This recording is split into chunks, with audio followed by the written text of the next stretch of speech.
सांसों की माला में जिसकी यादें हैं पिरोई, सांसों की माला में जिसकी यादें हैं पिरोई, मेरे तो शिव बाबा एक दूसरो न कोई।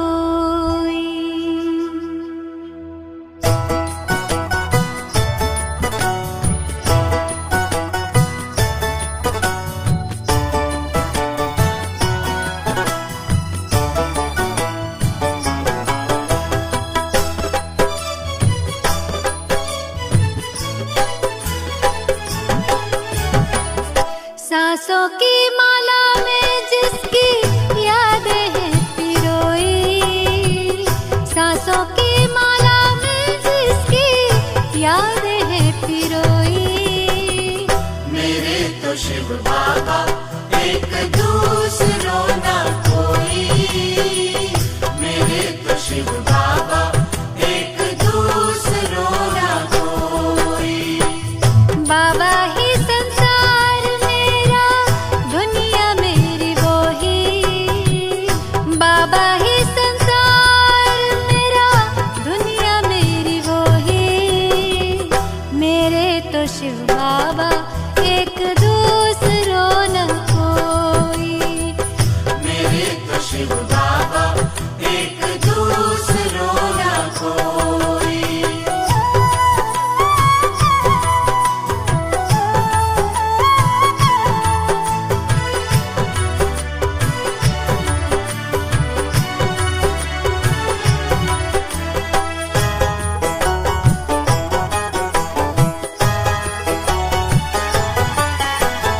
एक उसी से दिल का रिश्ता, एक उसी से नाता है,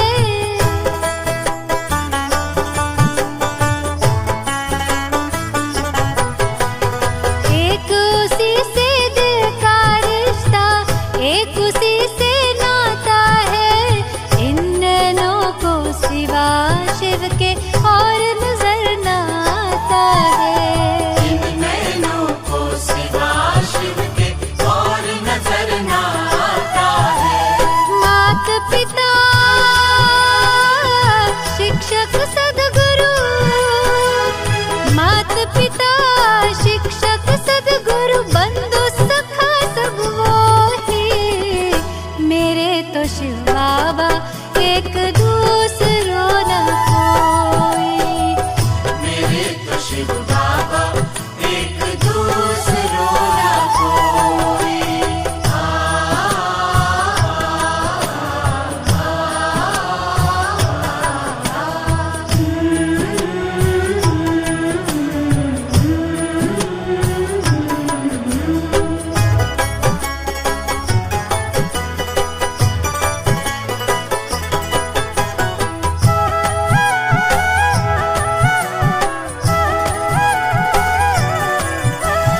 जब से उसको जाना है ऐसा मिला खजाना है,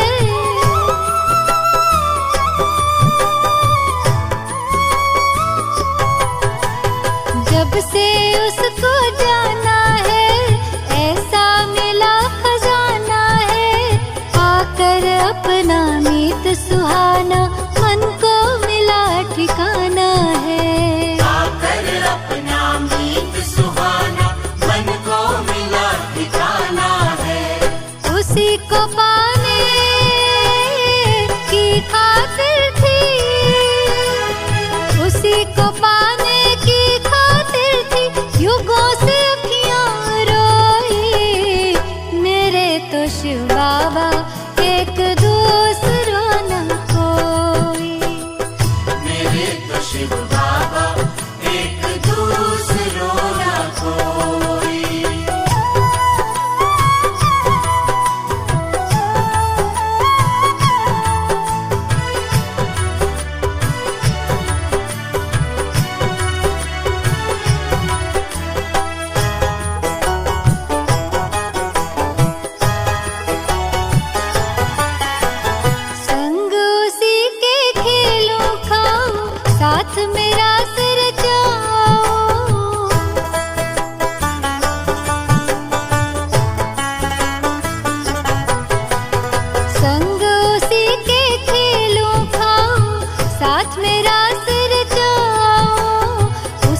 याद में, उसके प्यार में सारे सुख अब मैं पाऊं। उसकी याद में, उसके प्यार में सारे सुख अब मैं पाऊं।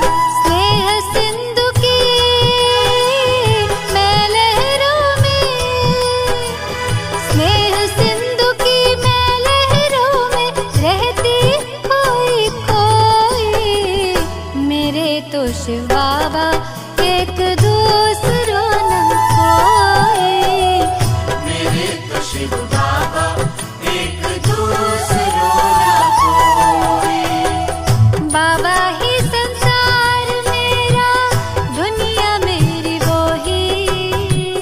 बाबा ही संसार मेरा, दुनिया मेरी वो ही। मेरे तो शिव बाबा एक दूसरों न कोई। मेरे तो शिव बाबा एक दूसरों न कोई। मेरे तो शिव बाबा एक दूसरों न कोई। मेरे तो शिव बाबा एक दूसरों न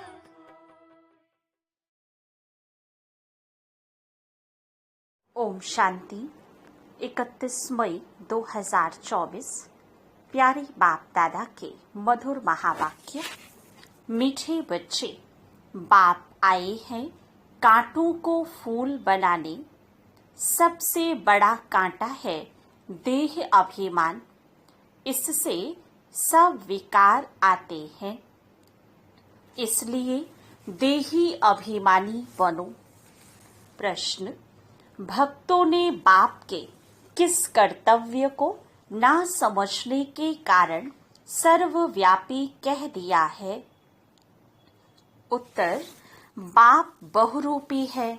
जहां आवश्यकता होती सेकंड में किसी भी बच्चे में प्रवेश कर सामने वाली आत्मा का कल्याण कर देते हैं, भक्तों को साक्षात्कार करा देते हैं। वह सर्वव्यापी नहीं, लेकिन बहुत तीखा रॉकेट है। बाप को आने जाने में देरी नहीं लगती। इस बात को ना समझने के कारण भक्त लोग सर्वव्यापी कह देते हैं। ओम शांति। यह है छोटा सा गुलशन, ह्यूमन गुलशन।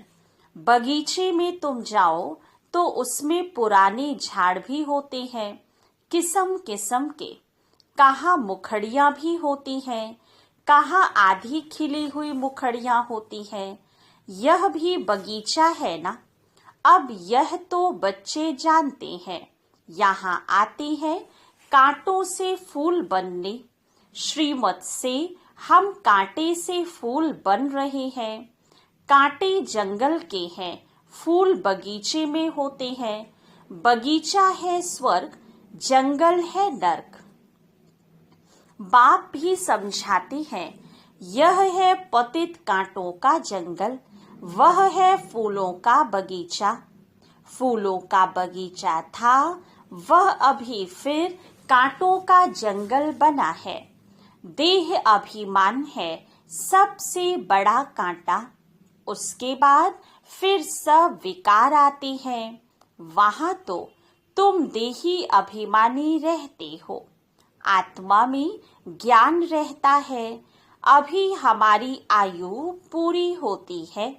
अब हम यह पुराना शरीर छोड़ दूसरा जाकर लेंगे। साक्षात्कार होता है। हम गर्भ महल में जाकर विराजमान होंगे। फिर मुखड़ी बनकर मुखड़ी से फूल बनेंगे। यह आत्मा को ज्ञान है। सृष्टि चक्र कैसे फिरता है, यह ज्ञान नहीं है। सिर्फ यह ज्ञान रहता है कि यह शरीर पुराना है, इसको अब बदलना है। अंदर में खुशी रहती है। कलयुगी दुनिया की कोई भी रस्म आदि वहां होती नहीं। यहाँ होती है लोक लाज कुल की मर्यादा। फर्क है ना।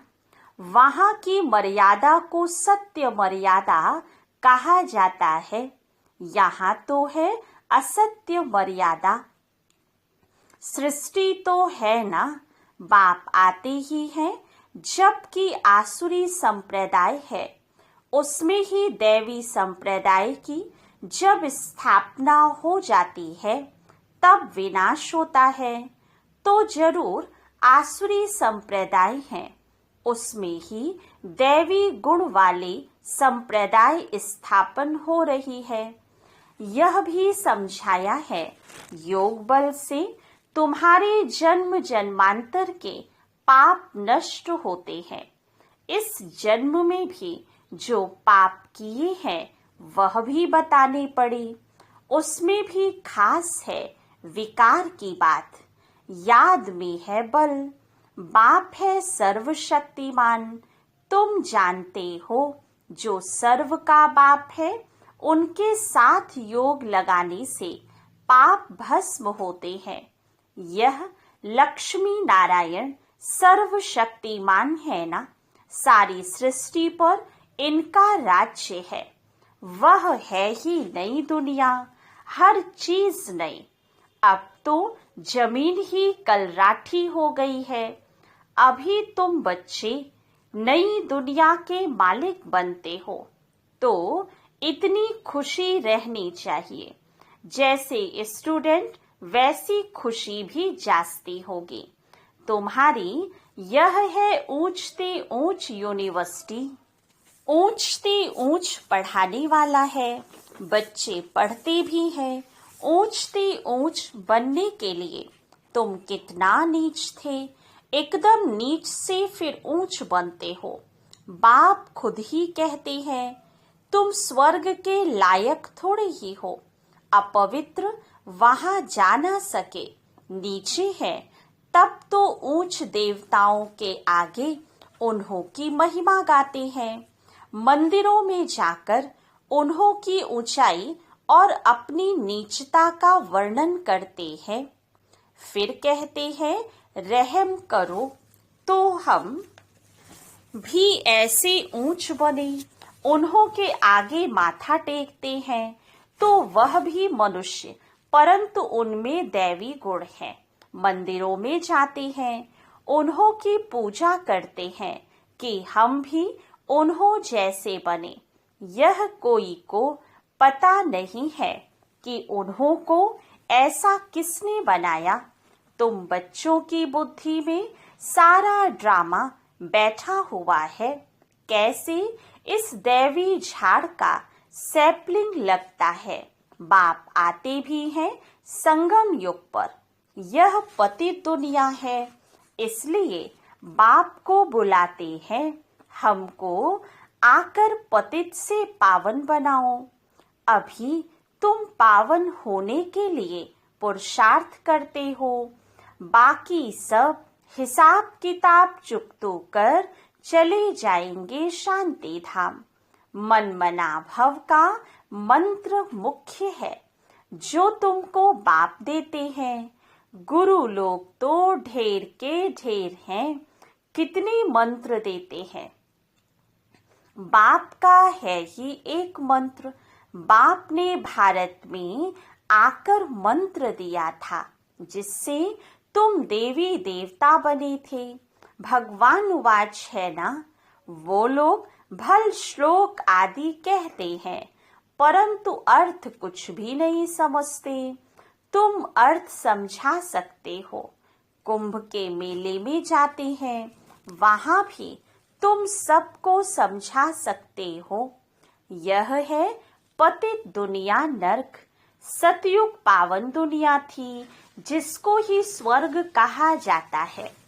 पतित दुनिया में कोई पावन हो ना सके। मनुष्य गंगा स्नान कर पावन होने के लिए जाते हैं क्योंकि समझते हैं शरीर को ही पावन बनाना है। आत्मा तो सदैव पावन है ही। आत्मा सो परमात्मा कह देते हैं। तुम लिख भी सकते हो आत्मा पवित्र होगी ज्ञान स्नान से, ना कि पानी के स्नान से। पानी का स्नान तो रोज करते रहते हैं। जो भी नदियां हैं उनमें रोज स्नान करते रहते हैं। पानी भी वही पीते हैं। अब पानी से ही सब कुछ किया जाता है।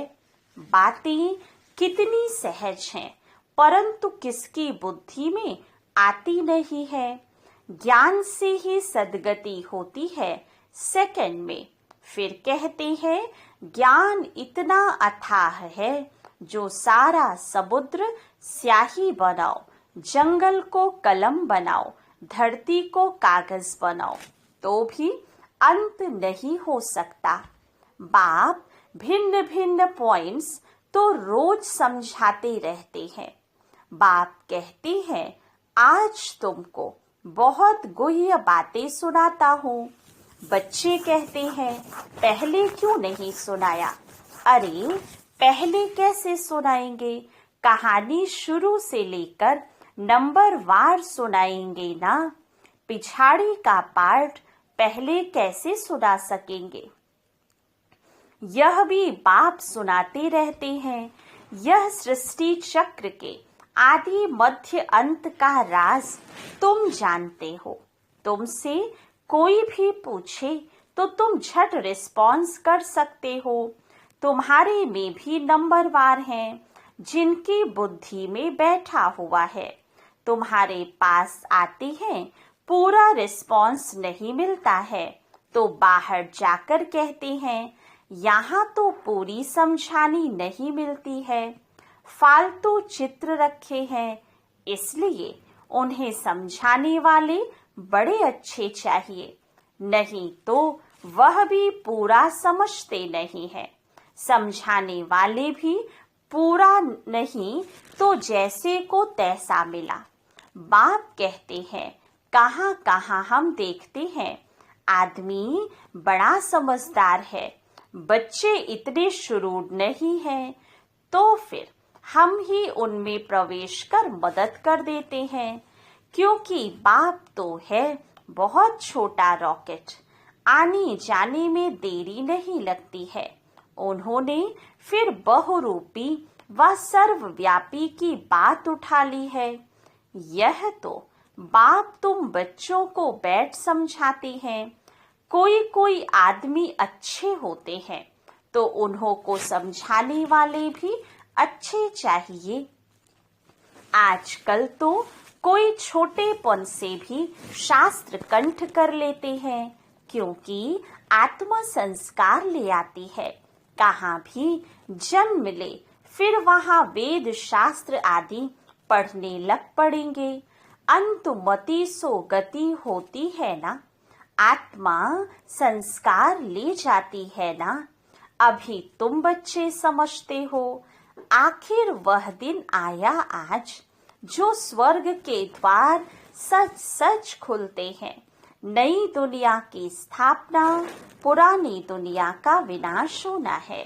मनुष्यों को तो यह भी पता नहीं कि स्वर्ग नई दुनिया में होता है।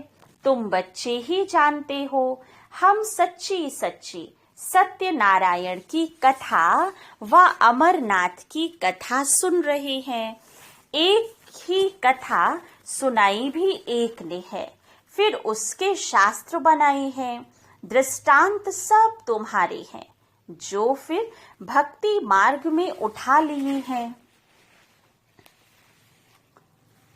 तो संगम पर बाप ही आकर ये सब बातें समझाते हैं। ये बड़ा भारी बेहद का खेल है। इसमें पहले है सतयुग त्रेता राम राज्य, फिर होता है रावण राज्य। यह ड्रामा बना हुआ है। इनको अनादि अविनाशी कहा जाता है। हम सब आत्माएं हैं। यह ज्ञान कोई को है नहीं जो तुमको बाप ने ज्ञान दिया है। जो भी आत्माएं हैं उन्हों का पार्ट ड्रामा में नूधा है। जिस समय जिसका जो पार्ट होगा उसी समय आएंगे, वृद्धि को पाते रहेंगे। बच्चों के लिए मुख्य बात है पतित से पावन बनना। बुलाते भी हैं, हे पतित पावन आओ, बच्चे ही बुलाते हैं। बाप भी कहते हैं, हमारे बच्चे कामचिता पर बैठ भस्म हो गए हैं। यह है यथार्थ बातें। आत्मा जो अकाल है, उनका यह तख्त है, लोन लिया हुआ है। ब्रह्मा के लिए भी तुमसे पूछते हैं, यह कौन है? बोलो, देखो लिखा हुआ है। भगवान वाच, मैं साधारण तन में आता हूँ। वह सजा हुआ श्री कृष्ण ही 84 जन्म ले साधारण बनता है। साधारण ही फिर वह कृष्ण बनता है। नीचे तपस्या कर रहे हैं, जानते हैं हम यह बनने वाले हैं। त्रिमूर्ति तो बहुतों ने देखा है, परंतु उनका अर्थ भी चाहिए ना। स्थापना जो करते हैं, फिर पालना भी वही करेंगे। स्थापना के समय का नाम रूप देश काल अलग, पालना का नाम रूप देश काल अलग है। यह बातें समझाने में तो बड़ी सहज हैं। यह नीचे तपस्या कर रहे हैं, फिर यह बनने वाले हैं। यही 84 जन्म ले यह बनते हैं। कितना सहज ज्ञान है सेकंड का। बुद्धि में यह ज्ञान है, हम यह देवता बनते हैं। 84 जन्म भी इन देवताओं को ही लेने हैं। और कोई लेते हैं क्या? नहीं। 84 का राज भी बच्चों ने समझा दिया है। देवताएं ही हैं जो पहले पहले आते हैं। खिलौना होता है ना मछलियों का। मछली ऐसे नीचे आती है, फिर ऊपर चढ़ती है। वह भी जैसे सीढ़ी है। भ्रमरी, कछुए आदि के भी जो मिसाल दिए जाते हैं, वह सब इस समय के हैं। भ्रमरी में भी देखो कितना अकल है। मनुष्य को अपने को बहुत अक्लमंद समझते हैं, परंतु बाप कहते हैं भ्रमरी जितना भी अकल नहीं है। सर्प पुरानी खाल छोड़कर नई ले लेते हैं। बच्चों को कितना समझदार बनाया जाता है। समझदार और लायक। आत्मा अपवित्र होने के कारण लायक नहीं है, तो उनको पवित्र बनाए लायक बनाया जाता है। वह है ही लायक दुनिया। यह तो एक बाप का ही काम है, जो इस सारी सृष्टि को हेल से हेवन बनाते हैं। हेवन क्या होता है, यह मनुष्यों को पता नहीं है। हेवन कहा जाता है देवी देवताओं की राजधानी को। सतयुग में है देवी देवताओं का राज्य, तुम समझते हो। सतयुग नई दुनिया में हम ही राज्य भाग्य करते थे। 84 जन्म भी हमने ही लिया होगा। कितना बार राज्य लिया है, फिर गंवाया है, यह भी तुम जानते हो। राम मत से तुमने राज्य लिया है, रावण मत से राज्य गंवाया है। अभी फिर ऊपर चढ़ने लिए तुमको राम मत मिलती है, गिरने लिए नहीं मिलती है। समझाते तो बहुत अच्छी तरह से हैं, परंतु भक्ति मार्ग की बुद्धि बड़ी मुश्किल चेंज होती है। भक्ति मार्ग का शो बहुत है। वह है दुबन दलदल, एकदम गले तक उसमें डूब पड़ते हैं। जब सभी का अंत होता है, तब मैं आता हूँ, सभी को ज्ञान से पार ले जाता हूँ। मैं आकर इन बच्चों द्वारा कार्य कराता हूँ। बाबा के साथ सर्विस करने वाले तुम ब्राह्मण ही हो, जिनको खुदाई खिदमतगार कहा जाता है। यह सबसे अच्छी ते अच्छी खिदमत है। बच्चों को श्रीमत मिलती है, ऐसे ऐसे करो, फिर उनसे छांट कर निकलेंगे। यह भी नई बात नहीं है। कल्प पहले भी जितने देवी देवता निकले थे वही निकलेंगे। ड्रामा में नोट है, तुमको सिर्फ पैगाम पहुंचाना है बहुत सहज। तुम जानते हो भगवान आते ही है कल्प के संगम पर, जबकि भक्ति फुल फोर्स में है। बाप आकर सबको ले जाते हैं। तुम पर अभी बृहस्पति की दशा है, सब स्वर्ग में जाते हैं, फिर पढ़ाई में नंबरवार होते हैं। कोई पर मंगल की दशा, कोई पर राहु की दशा बैठती है। अच्छा, मीठे मीठे सिक्की लधे बच्चों प्रति माता पिता बाप दादा का याद प्यार और गुड मॉर्निंग। रूहानी बाप की रूहानी बच्चों को नमस्ते। रूहानी बच्चों की रूहानी बाप दादा को याद प्यार गुड मॉर्निंग और नमस्ते। धारणा के लिए मुख्य सार। फर्स्ट पॉइंट, लायक और समझदार बनने के लिए पवित्र बनना है। सारी दुनिया को हेल से हेवन बनाने के लिए बाप के साथ सर्विस करनी है। खुदाई खिदमतगार बनना है। सेकंड पॉइंट, कलयुगी दुनिया के रस्म रिवाज, लोक लाज, कुल की मर्यादा छोड़ सत्य मर्यादाओं का पालन करना है। दैवी गुण संपन्न बन दैवी संप्रदाय की स्थापना करनी है। वरदान, अपवित्रता का अंश, आलस्य और अलबेलेपन का त्याग करने वाले संपूर्ण निर्विकारी भव। दिनचर्या के कोई भी कर्म में नीचे ऊपर होना, आलस्य में आना या अलबेला होना, यह विकार का अंश है जिसका प्रभाव पूजनीय बनने पर पड़ता है। यदि आप अमृत वेले स्वयं को जागृत स्थिति में अनुभव नहीं करते, मजबूरी से व सुस्ती से बैठते हो, तो पुजारी भी मजबूरी व सुस्ती से पूजा करेंगे। तो आलस्य व अलबेलेपन का भी त्याग कर दो, तब संपूर्ण निर्विकारी बन सकेंगे। स्लोगन, सेवा भले करो लेकिन व्यर्थ खर्च नहीं करो। अच्छा, ओम शांति।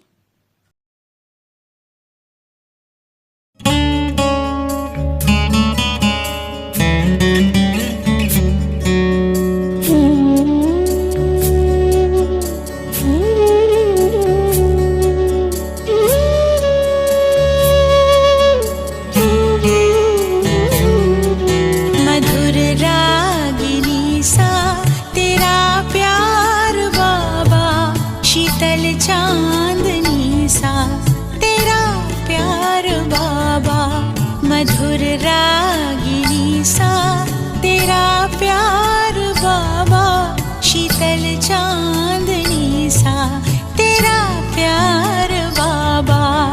निर्मल सी गंगा, उज्ज्वल सी यमुना, निर्मल सी गंगा, उज्ज्वल सी यमुना, परम पावनी सा तेरा प्यार बाबा। मधुर रागिनी सा तेरा प्यार बाबा, शीतल चांदनी सा तेरा प्यार बाबा।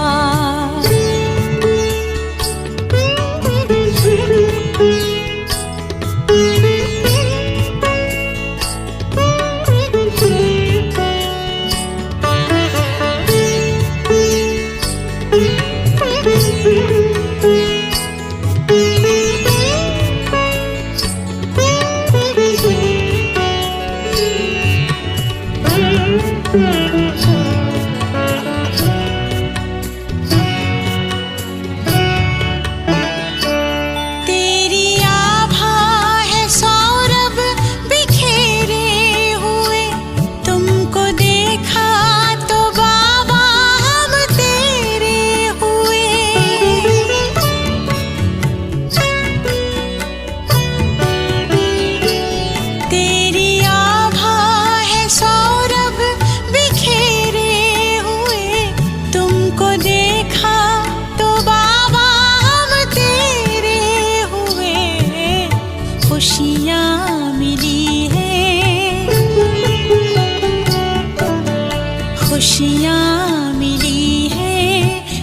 बेशुमार बाबा मधुर रागिनी सा तेरा प्यार बाबा।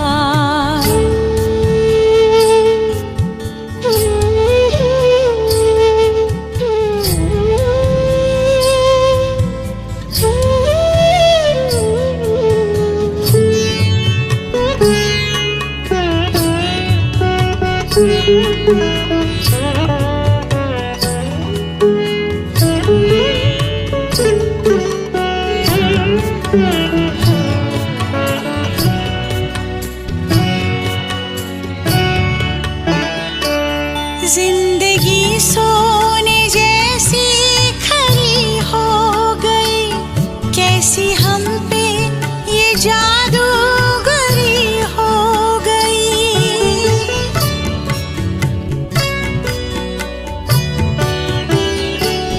जिंदगी सोने जैसी खरी हो गई, कैसी हम पे ये जादूगरी हो गई। जीवन में आई, जीवन में आई अब बाहर बाबा मधुर रागिनी सा तेरा प्यार बाबा।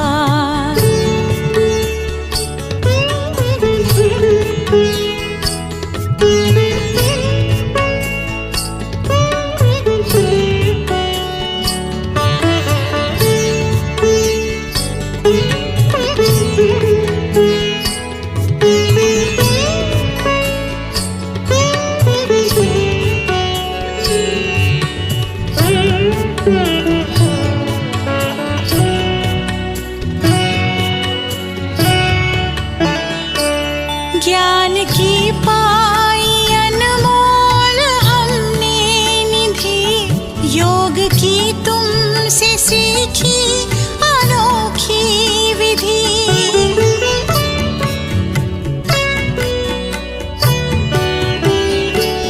ज्ञान की पाई अनमोल हमने निधि, योग की तुमसे सीखी अनोखी विधि।